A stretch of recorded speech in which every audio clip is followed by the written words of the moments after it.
Gadis itu gigit kulit di tangannya. Matanya langsung memerah terhadap ayah yang sedang makan nasi.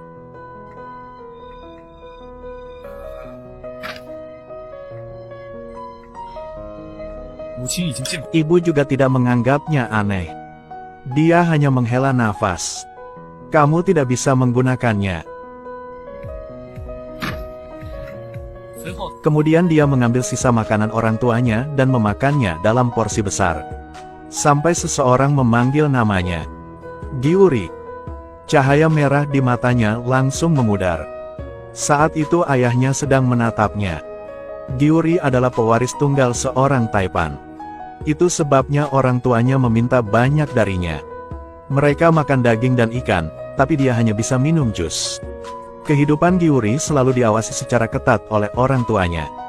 Karena pendidikan seperti itulah psikologinya menjadi terdistorsi.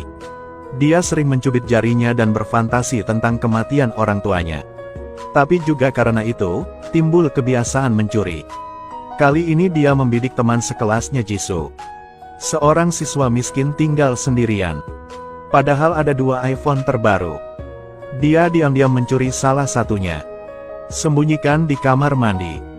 Mencoba untuk melakukan jailbreak pada layar. Dia memasukkan hari ulang tahun Jisoo. Memang, tebakannya benar. Dia dengan senang hati menelusuri ponselnya. Tiba-tiba dia tercengang. Di dalamnya ada banyak catatan transfer uang. Ada juga banyak foto gadis-gadis lain. Akhirnya, apa yang terjadi? Di sisi lain, Jisoo tenggelam dalam cinta. Saat itu tiba-tiba menyadari bahwa telepon di saku hilang. Dia panik. Mati kali ini. Ikuti lokasi ponsel dengan cepat. Dia langsung lari. Berjalan dari siang hingga malam. Lalu bagaimana dengan Giuri? Makan hotdog sambil menikmati menonton. Tiba-tiba dia membuka sebuah foto. Seluruh tembok penuh dengan uang. Keinginannya untuk mencuri muncul lagi. Pada saat yang sama, pemberitahuan pekerjaan muncul di ponsel saya. Orang yang mengirimkan pemberitahuan lamaran pekerjaan adalah teman sekelasnya, Seo Minhee. Apa yang terjadi di sini? Saat itu dia ragu. Lihat Jisoo menemukan tempat ini. Giuri kemudian mengetahui bahwa ponselnya selalu mengaktifkan lokasi. Dia segera mematikan telepon lalu keluar melalui pintu belakang. Malam itu, Jisoo sangat khawatir. Segera menerima panggilan dari ponsel. Dia tertegun sejenak. Akhirnya tetap memilih untuk menjawab. Berapa penghasilan bulananmu? Berapa banyak gadis di bawah komandomu? Lalu dia mengirimkan foto Jisoo yang sedang selfie. Jisoo sangat marah. Apakah kamu ingin mati? Sepertinya betul. Jisoo dengan cepat menyalakan lokasinya. Ambil foto lokasi ponsel dan kirimkan ke Tuan Lee. Biarkan dia menanganinya. Apa yang dapat kamu lakukan untuk menemukan ponselmu? Sampai pada tingkat yang tidak dapat kau bayangkan. Kalau begitu, pelajari cara anjing menggonggong. Belajar cara menggonggong. Menggonggong seperti anjing. Pada saat yang sama, Giuri berdiri di atap dan melihat Paman Lee datang. Dia segera menyadari bahwa hanya dengan membuka ponselnya, dia akan segera ditemukan. Giuri tersenyum menghina. Aku akan menghubungimu kembali. Hei, bajingan. Telepon kantornya hilang, yang membuat Jisoo khawatir. Sebagai siswa terbaik di kelas. Keesokan harinya dia bolos sekolah. Meringkuk di kamar, hanya ketakutan sepanjang hari. Sama seperti itu bukan caranya. Dia menemukan jawabannya, dia harus lari. Dia segera mengumpulkan pakaiannya. Uang ini cukup untuk kuliah. Memasukkan semuanya ke dalam tas. Tapi saat ini, ada ketukan di pintu. Dia melihat melalui mata kucing. Ternyata itu adalah Giuri. Kamu cepat membuka pintu. Giuri memberitahunya. Guru wali kelas melihat kamu tidak masuk kelas, jadi dia menyuruhku untuk datang dan melihat. Saat Giuri masuk kamar, dia langsung membuat alasan mengatakan dia sakit perut. Dia pergi ke kamar mandi dan menuangkan air ke wastafel. Jisoo di kamar tiba-tiba menerima panggilan dari teleponnya. Dia segera berlari ke balkon dan menutup pintu. Tapi Giuri di kamar mandi juga langsung ke intinya. Bertanya apakah dia ingin mendapatkan telepon. Sekarang semua sudah jelas. Giuri menyuruhnya belajar menggonggong lagi. Kali ini Jisoo mengaku kalah. Dia tersenyum puas. Berikan Jisoo alamatnya. Menyuruhnya tiba di sana dalam waktu setengah jam. Kali ini Jisoo tidak bisa mengontrol sebanyak itu lagi. Mendapatkan kembali ponsel adalah hal yang paling penting. Dia memberitahu Giuri. Aku ada urusan mendesak dan harus keluar. Jika kamu pergi ke kamar mandi, ingatlah untuk mengunci pintu saat kamu keluar. Lalu Jisoo segera lari. Tapi Giuri ada di atas. Setelah diam-diam mengawasinya pergi, dia kembali ke kamarnya. Dia menemukan banyak uang di bagasi Jisoo. Dia seperti seseorang yang belum pernah melihat dunia sebelumnya. Simpan semuanya di sakumu. Pada saat ini Giuri tiba-tiba mendengar suara kunci terbuka. Ternyata ayah Giuri sudah kembali. Dia segera bersembunyi di lemari. Namun ayah Jisoo tidak sengaja menjatuhkan kopernya. Uang berjatuhan ke tanah. Dia juga tidak tahu kenapa anaknya punya uang sebanyak itu. Dia bergegas ke dapur untuk mengambil kantong plastik. Persetan.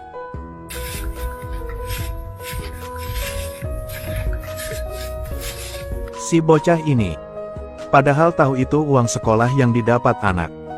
Dia tetap mencuri semuanya tanpa ampun. Namun dia tidak menyangka ada gadis yang bersembunyi di dalam lemari. Dia menyaksikan semuanya. Giuri memikirkan sebuah cara. Ikuti dia ke lift. Pada saat ayah Jisoo meninggalkan lift, dia menghitung waktunya dan mengambilnya. Dalam keadaan darurat, dia didorong ke bawah. Telepon jatuh. Pemosisian juga tidak sengaja diaktifkan. Tapi Jisoo naik taksi. Menemukan lokasi telepon tetapi berada di rumah. Dia segera mengerti. Ini triknya. Segera suruh pengemudi untuk kembali. Di sisi lain, Giuri masih gelisah. Dia ingin uangnya kembali. Kedua terus bertengkar. Sang ayah tiba-tiba menendang kakinya, menyebabkan dia terjatuh. Saat itulah Jisoo sedang memeriksa lokasi Giuri. Tiba-tiba menemukan ayahnya sebaliknya. Tangannya juga memegang sekantong besar uang. Dia juga melihat putranya. Sedikit rasa malu muncul di wajahnya. Kemudian, di bawah naungan Bas, mereka melarikan diri bersama Bas tersebut. Awal berpikir ayah yang mencuri telepon. Tapi dia melihat Giuri mengikuti di belakang. Penjaga keamanan berlari dan mengambil telepon dan memberikannya kepada Giuri. Ternyata kamu mencuri ponselku. Jisoo tidak omong apa. Bergegas mengambil ponsel kembali. Hasilnya, Giuri menatap Jisoo tanpa daya dan dia juga merasa bersalah. Memutuskan untuk mengembalikan telepon padanya. Jisoo pulang dan mengeluarkan senjata ajaibnya. Dia ingin menagih hutang ayahnya. Di saat yang sama, Giuri juga mengikutinya. Dia bilang Jisoo hilang uang karena dia harus bantu. Mereka berjalan bersama seperti itu selama 3 hari 3 malam. Akhirnya sampai di depan pintu rumah ayah Jisoo. Giuri memecahkan kacanya. Mereka masuk dari jendela. Tapi ayah tidak ada di rumah. Mereka mencari kemana-mana. Balikan seluruh ruangan. Uang sebesar itu adalah seluruh aset Jisoo. Sekarang bahkan 1 sen pun tidak dapat ditemukan. Keduanya menunggu sepanjang malam. Jisoo baru saja membuka matanya dan mengetahui bahwa ayahnya telah kembali. Dia melihat putranya bangun dan mencoba lari. Giuri memukulnya dengan penggorengan. Jisoo mengeluarkan senjata ajaibnya dan menyetrum ayahnya. Uang aku di mana? Lidah mati rasa dan tidak bisa bicara. Uang aku mana?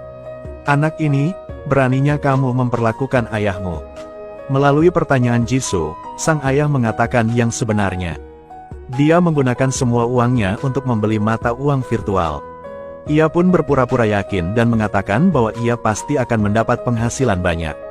Namun segera setelah itu, terjadi kerugian langsung sebesar 91%. Sang ayah memandang layar sampai bodoh. Dia masih ingin membuat alasan. Giuri meraih komputernya. Dia ingin segera menyimpannya. Tapi ayah Jisoo tidak membutuhkannya. Keduanya memulai babak baru perjuangan. Aku bilang, berikan padaku. Hasilnya adalah slip. Laptopnya pecah menjadi kue. Kali ini sangat buruk. Tidak bisa mendapatkan uangnya kembali, hati Jisoo hancur. Karena sumber uangnya terputus, gadis-gadis di bawahnya tidak punya apa-apa untuk hidup. Semua orang ingin mencari bos lain. Bahkan Paman Lee pun mogok kerja karena Jisoo tidak mampu membayar gajinya. Sekarang Jisoo bahkan tidak punya cukup uang untuk makan. Dia harus pergi ke lokasi konstruksi untuk bekerja. Tapi tubuhnya kecil. Pindah semen dalam 1 hari, gaji yang diterima hanya cukup untuk makan. Tidak ada cara untuk mengubah karir. Jika ini terus berlanjut, dia tidak akan bisa kuliah. Saat dia khawatir, Gyuri datang ke pintu lagi. Dia adalah wanita emas. Secara pribadi mensponsori Jisoo sejumlah uang. Namun uang Gyuri jelas tidak diberikan secara cuma-cuma. Lalu dia membawa Jisoo ke sasana tinju. Gyuri memperkenalkannya pada pria di bawah lengannya. Mari bekerja sama.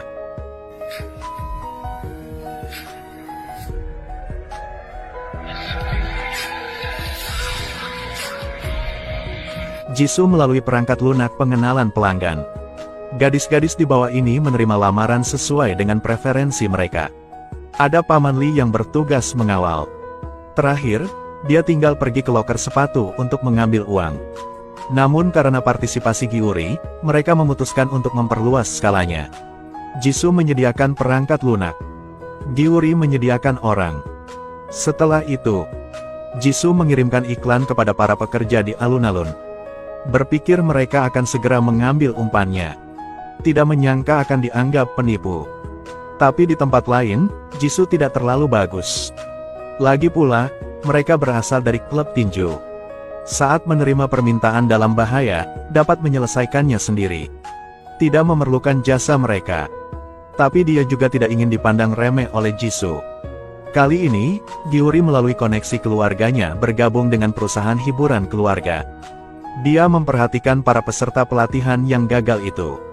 Melalui penelitian Gyuri, mereka ingin mengandalkan uangnya untuk mencari nafkah tetapi tidak berhasil direkrut. Sekarang sangat miskin sehingga bahkan tidak mampu membayar sewa. Mendengar kabar baik ini, Gyuri segera menghubungi Jisoo. Dengan sangat cepat, pekerja magang tersebut menerima iklan pekerjaan paruh waktu yang mahal. Melihat potongan daging segar ini, sial, gajinya lebih tinggi dariku menjadi selebriti. Langsung bersemangat. Segera klik untuk mendownload aplikasinya. Gyuri melewati ruang latihan mereka. Lihatlah para peserta pelatihan yang tampak polos itu. Belakang segera mengirim pesan teks ke Jisoo. Katanya kami bisa menerima pesanan kapan saja. Dia mengungkapkan senyum puas. Gyuri ke rumah Jisoo. Dia sangat peduli dengan situasi kerja magang lainnya.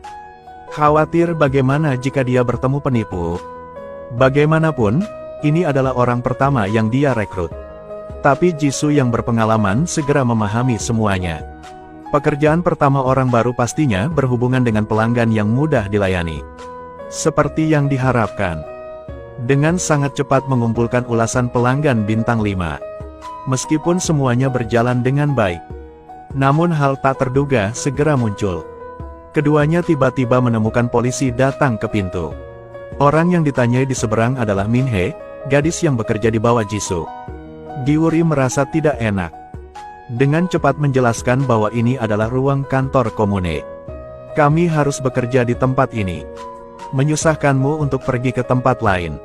Akibatnya, keduanya diusir. Jisoo menolak dan merangkak keluar pintu untuk menguping. Tapi Min-hee di dalam. Usai diperiksa polisi, tanpa sadar kakinya gemetar. Menghadapi polisi yang mendekat, Min-hee hendak mengaku dan Jisoo menerobos masuk lagi. Menyela pembicaraan mereka. Dia pikir itu kehidupan pribadinya. Polisi tidak punya hak untuk campur tangan. Yang berhak dirahasiakan oleh Min-hee. Pada saat itulah polisi juga menerima perintah tersebut. Seseorang menyuruh atasan polisi untuk menginterogasi siswa tersebut secara pribadi. Atasannya memerintahkan dia untuk segera kembali. Giuri lah yang menuduh menyelesaikan krisis ini. Tapi dia selalu menganggap Min-hee adalah bom waktu. Sore harinya, dia menghubungi Paman Lee lagi. Minta Min-hee dipecat. Paman Lee menerima pesanan. Menyambar teleponnya, menghapus perangkat lunak yang berfungsi. Kami tidak lagi memberikan layanan keamanan kepada Anda. Kamu sendiri yang harus mengetahui alasannya. Tapi Min-hee tidak bersedia. Karena dia harus bergantung pada pekerjaan paruh waktu ini untuk menghidupi pacar parasitnya. Padahal dia terus memohon pada Paman Lee. Tapi Paman Lee tidak banyak bicara. Segera menyambar gelang Min-hee. Ini juga berarti dia tidak lagi diberikan layanan keamanan. Tapi Min-hee tidak menyerah. Tiba-tiba datang menemui Jisoo. Mungkinkah dia dikenali? Tak disangka, begitu sampai, dia meraih kerah baju Jisoo. Bertanya seberapa banyak yang dia dengar di pintu tadi malam. Dia juga memperingatkan Jio untuk tidak berbicara omong kosong. Jelas sekali, dia tidak mengetahui bahwa Jisoo adalah bos di baliknya. Min-hee menatapnya dengan curiga. Kenapa kamu selalu menyembunyikannya dariku? Apa? Kamu tidak menyukaiku, kan? 1000 kali, jangan bilang kamu menyukaiku. Jangan omong. Jisoo hanya besia diam. Kepala sedang mencoba mengatur ulang kata-katanya. Melontarkan beberapa kata secara langsung. Yang penting senang. Jika seperti itu, Min-hee berkata pada Jisoo. Harus pergi ke suatu tempat bersamanya di malam hari. Jisoo juga takut dia akan melakukan hal bodoh, jadi dia setuju. Tapi yang tidak disangka Jisoo adalah orang yang disuruh Min-hee untuk ditemuinya adalah Paman Lee. Jisoo mengenal Paman Lee tapi Paman Lee tidak mengenalnya. Ternyata Min-hee melihat Paman Lee selalu membantunya. Jadi ingin memintanya untuk membantu mencari pekerjaan lagi. Hebat, sekarang langsung jadi tim building perusahaan. Tapi bagaimana dengan sisi lain? Magang yang direkrut oleh Giuri baru saja tiba di tempat kerja. Ditemukan dikelilingi bungkus plastik-plastik. Dia ingin pergi. Tiba-tiba seorang pria muncul. Lemparkan dia langsung ke tempat tidur. Pada saat ini, orang lain keluar dari ruangan kecil itu. Mengapa pelanggannya kali ini 2 orang?